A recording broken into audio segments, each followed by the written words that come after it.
Hi everyone. Today I'm here again for mentoring sessions with Pastor M. And today I'm here for a special set of women. I am so in love with this group of women and everyone that knows me knows. So I'm here with my 7th series again, but this time for the married women. So yes, I'm here for my sisters, the married women, the women who have decided to dedicate their lives to partner with God to make one man's life special.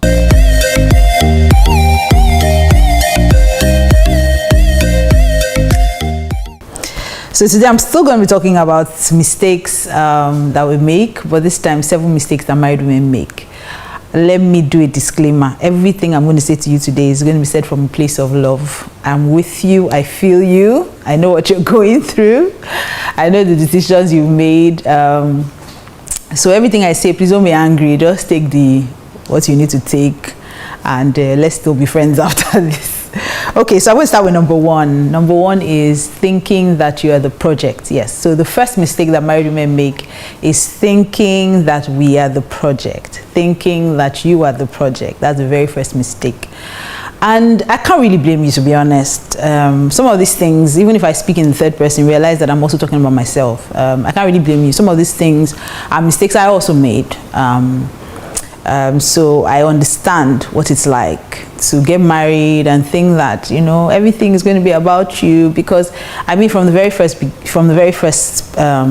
beginning, the man chased you. You felt like a princess. He did everything. You know, you made it difficult self. Sometimes he'll call you, won't pick your call. You know, you're doing shakara. You know, you're literally just posing for him, and he's doing all the chasing. He's taking you out to dinner. He's sending you love notes. He's doing everything he can to get you. Then of course the wedding day, you know, the whole planning process, everybody's, you know, gushing about you, especially when you got your ring. All of a sudden your left hand was the only hand you had anymore, so hair is you know, all of us had that fake hair. We're always flicking, and people asking us questions. We're doing that. So from the engagement to the wedding day, in fact, even the way you walked into the church, when he came in, nobody knows. When you walk into the church, pastor would say, can we just rise, as the bride walks in with her dad, and you're feeling like a queen, you know. And then you get home, God doesn't have time for you anymore. He doesn't call you anymore. Everything just suddenly stops, and it can be very infuriating, because that's where a lot of women start to complain. All the things you did before we got married, you don't do them anymore. Listen to me. Listen, my darling. You are not the project. Men are project driven. Most men, okay? Most men are project driven. So the reason why he was so invested when he was chasing you and everything is because you were the project. So now he has moved on to other projects. He's moved on to making money. He's moved on to getting a promotion at work. He's moved on to having babies, providing for the babies, building his house. There are many other projects. You were just one of the projects. He has achieved that project. He has ticked that box off, and he has moved on. I know it's hard to hear, but it's the truth. Now, there's a solution. There's something you can do to make sure that you still have a happy marriage. And that is, you need to quit nagging about, you don't call me anymore, you don't check up on me anymore, you don't tell me I'm beautiful, and join him in achieving his other projects. If you want to stay relevant in a man's life, you have to be in his face. Okay? So if you know that he has other projects, things he's dreaming about, he wants to build his house, you need to help. Okay, that's what you are here for. Bible says that Adam had work, then God sent the woman to be a helpmeet. He needed a helper that was suitable for him and adaptable to him, a helper that was comparable to him. So if you want to stop that, or rather solve that problem of feeling like, oh, my husband doesn't pay attention to me anymore, then get interested in the things he's interested in. Join him in achieving the next project. Okay, so the first mistake we make is thinking we're the project, that the world revolves around us, that his marriage is going to be about us. Listen, marriage is never about what you can get. It's always about what you can give. So when God made woman, he never said, I'm making the woman so she can go and enjoy. That's a byproduct. Of course you expected to enjoy your marriage. Of course your husband is supposed to be a blessing to you. Of course your husband is supposed to spoil you when he has a chance to. But thinking that you are the sole reason why marriage was set up is going to be a huge disappointment for you. If anything, it can cause you to even get depressed. So you are not the project. Deal with it. Stop acting like you are. Okay, and help him achieve his other projects. So that's the first mistake married women make, thinking that they're the project, that the world revolves around them, that everything should be about them. Move on, okay? Give your husband a break. He has other dreams, he has other goals. You were just one, maybe the major one that should help him achieve all the others, okay? So number 2 mistake that married women always make, like I said, remember, I'm on your side. I am totally on your side. So please don't tune off, because these days I hear a lot of women complain, everything is about women, everything is about women. The truth is, if you sit there and say everything is about women, what about men? Nothing is going to be done. Bible says that your own obedience must be complete before you can avenge disobedience. So if you go to God and say, my husband is not doing this, God's going to say, what about you? You know, one of the things God taught me this a long time ago. I read the story of where Jesus was talking to Peter and was telling him that when you get older, you would be held by the hand and you would die. And you know, Jesus was describing how Peter was going to die and how he was going to suffer death. And Peter said to Jesus, he looked at Jesus and he saw the Apostle John, the disciple Jesus loved, you know, sitting beside Jesus, and he said, what about him? And Jesus didn't say, this one is going to die. Like, no, Jesus said, what is it to you? What's your business? You follow me. It doesn't matter what he does or what's going to happen to his life. What's important is you. What I'm saying to you. So when you go to God and say, my husband is doing, my husband, God will say, you, have you done your bit? Do your own first, then I would fight for you. Okay? So the second thing, like I said, is supporting the wrong decision. Married women do this a lot. Hey, he's my husband. What am I supposed to do? You are supposed to tell him the truth. That's what you are there for. You should be the voice of reason in your husband's life. Your husband wants to kill somebody, will you follow him? Your husband wants to steal, will you follow him? So let's stop supporting wrong decisions under the guise of submission. All of a sudden, when submission is a good enough excuse or something we can hide under, then we say, oh, I'm submitting. But if you say submit, you fight. Why must women submit? Why must women submit? Stop supporting wrong decisions. I always jokingly tell my friends, I say bad wife is bad. If a man has a bad wife, it is very bad. A woman that cannot tell him the truth. The man wants to go mad, you support all his decisions. He wants to do this, you say it's okay, you are the best. You're not telling him that this thing you do is bad. Stop disrespecting your boss. Stop stealing money from the company. Stop, you're encouraging him. When you are slaving away there, please, it's our turn to be blessed. No, look at the story of Ananias and Sapphira. I totally believe that they could have saved each other's life. If his wife had said to him, this plan that you've come up with, that we should steal the money we promised God, let's not do it too. My hand is not there. If she had said that, she just agreed. Submissive wife. It's the man said, it's our money. How would they know? How would they know if we don't tell them everything that we made? And they sold the property. Peter said, when the property was yours, did anybody force you to give us? So why have you lied against the Holy Spirit? He fell down and died. His wife came in a few minutes later. Did you bring all the money that you were supposed to bring? She said, yes, so. My husband brought everything. They said, They said, listen, the people that went to bury your husband, listen for their footsteps. They're at the door. They will carry you out now. She fell down and died as well. Why? Because you're supporting rubbish. If your husband is doing something wrong, be able to stand up for the truth. I hear a lot of my women say things like, me, I don't want trouble. Me, I want peace. So I will not tell him. So you will allow him self-destruct. You allow your husband make stupid mistakes because you don't want trouble. That's what you are there for. You are there to trouble his trouble. You are there to make sure that his life turns out good. I always tell women, listen, you determine the legacy your husband leaves for your children. If your husband is doing something wrong and you don't speak up, your sons will see it and say it's okay. Your daughters will see it and say it's okay. Your daughters will think that that's how marriage should be. But if you tell him and find a nice way to tell him, your husband comes up with a crazy decision. Let's not give our tithe. Or a crazy decision. I want to plan and steal money from my office. And you say, hey, as far as you don't catch, are you all right? Are you all right? Your job is to support your husband when he's making the right decisions and to correct him when he's not, prayerfully and respectfully correct him when he's not. My husband knows I'm the number one person that will tell him the truth. If he lies, you squeeze his face on tomorrow, I'll just be petting him. Sorry now, so I'll not tell you the truth. You don't want him to tell you the truth. Oh yeah, sorry now. Oh yeah, come let me kiss you. Oh yeah, come let me pet you. Oh yeah, sorry now. But I've told him, oh, he knows I have told him the truth. Okay? So many married women do these things. He's disrespectful to his parents, you support him. He's maltreating his younger ones, you support him. One day, you know, they always say it. Like I said to you, I grew up around Proverbs a lot. The cane they used to flog the first wife, they've kept it for the second wife somewhere. So you are thinking that he's dealing with his family, it's not affecting me, and you're not telling him the truth. That he's disrespectful, that he's rude, that he's a baby, that everybody around him in the office is complaining. When he gets home, you tell him, say, no, they are the problem. How can everybody be a problem except him? You need to tell him the truth. So you're not correcting all these things, and tomorrow, when he decides to use those things on you, you start complaining. No, it doesn't work that way. It doesn't work that way. It does not work that way. So whatever you are encouraging and enabling, just remember that one day will fall on your side. So as married women, we must make sure that we tell our husbands the truth.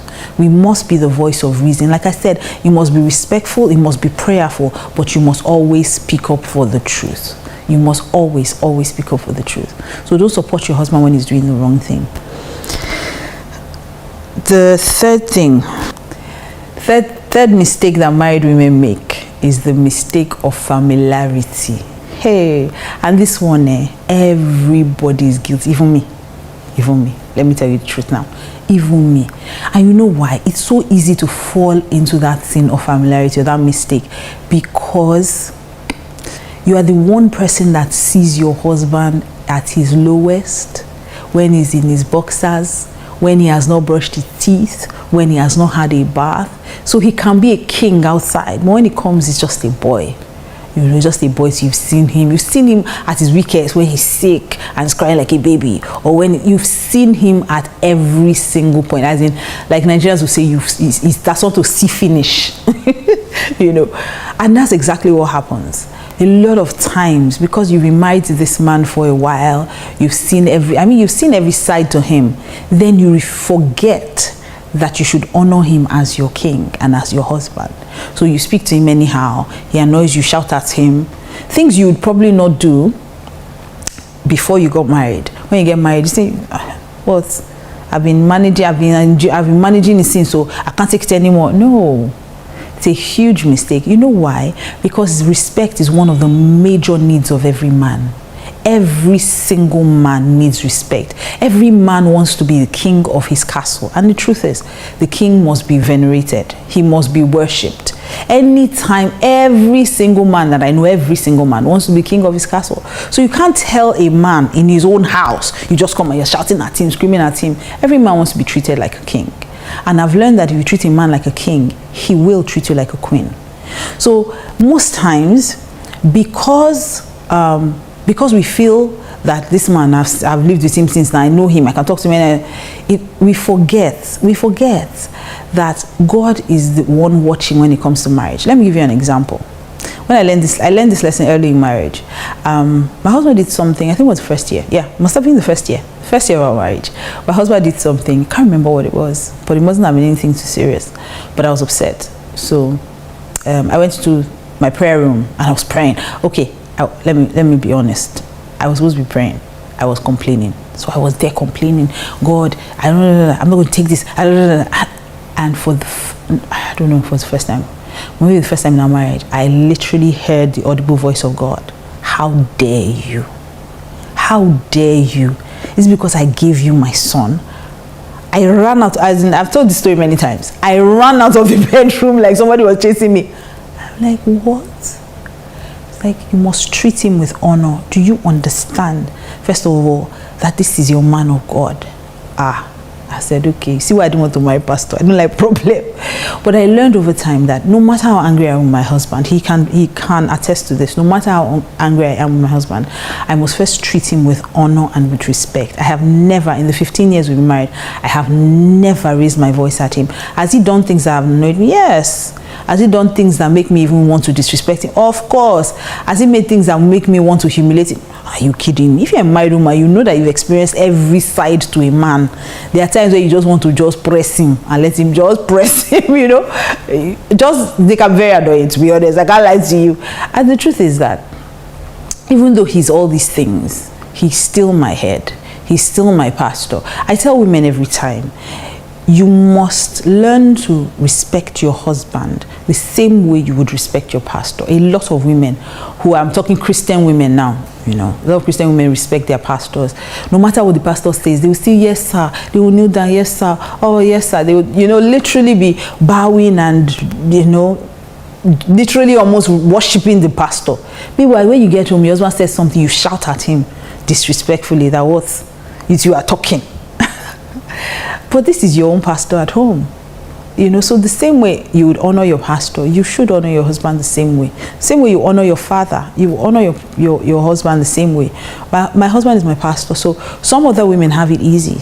When you're angry with your husband, you can literally scream at him. I dare not. He's my pastor, first of all, before he's my husband. So I try very hard not to forget that. Even in the Bible, there's this story that should keep all of us on our toes.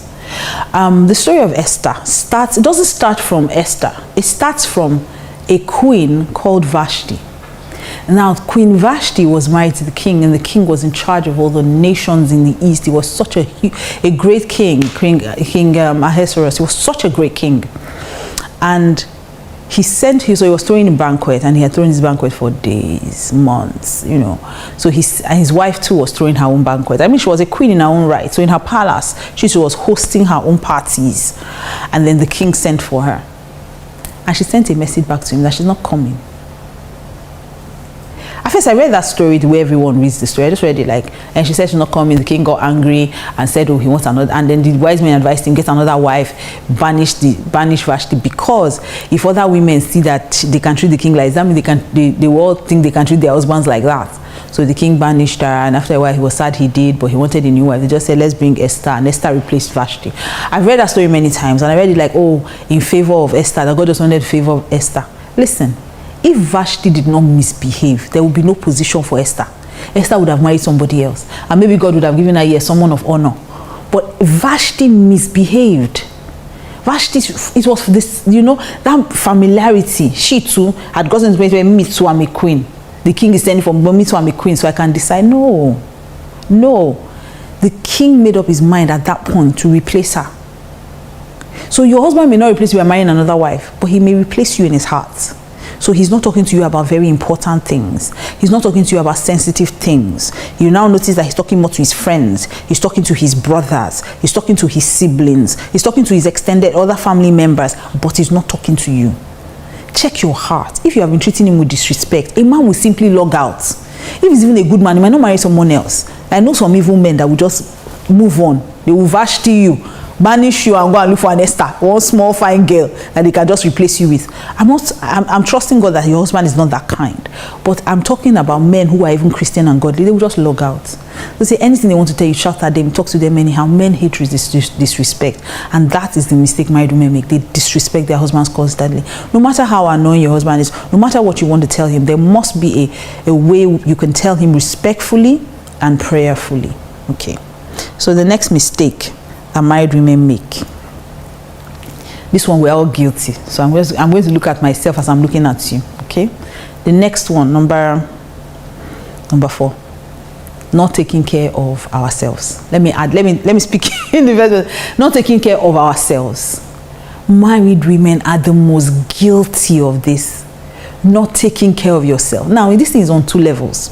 First of all, not taking care of your looks. And the truth is that men are moved by what they see. God gave us expo. When Samuel went to anoint David, when he got there, he saw the first one. I said, this one is tall, he looks the part. This must be the one I will anoint king. God said, it's not the one. He said, men look on the outward. He said, I look on the heart. Listen, God gave us expo there. Men look on the outward, though. Men are not God. God may look inside and say, oh, my daughter has such a kind heart, a gentle spirit. Men are into packaging. Men are into seeing what's on the outside before they look inside.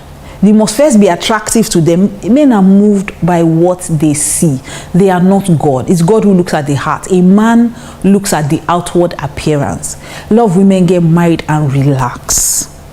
But you say, oh, he has married me. Before he got married to you, putting your lashes, your makeup is always on fleek, everything on point. You're doing your hair every 2 weeks. Now, since he got married to you, you've been wearing hairnet, and that hair you've been carrying for 6 weeks. You've not washed it once. You are smelling of sweat, and he's just pretending like he's not smelling. You are smelling.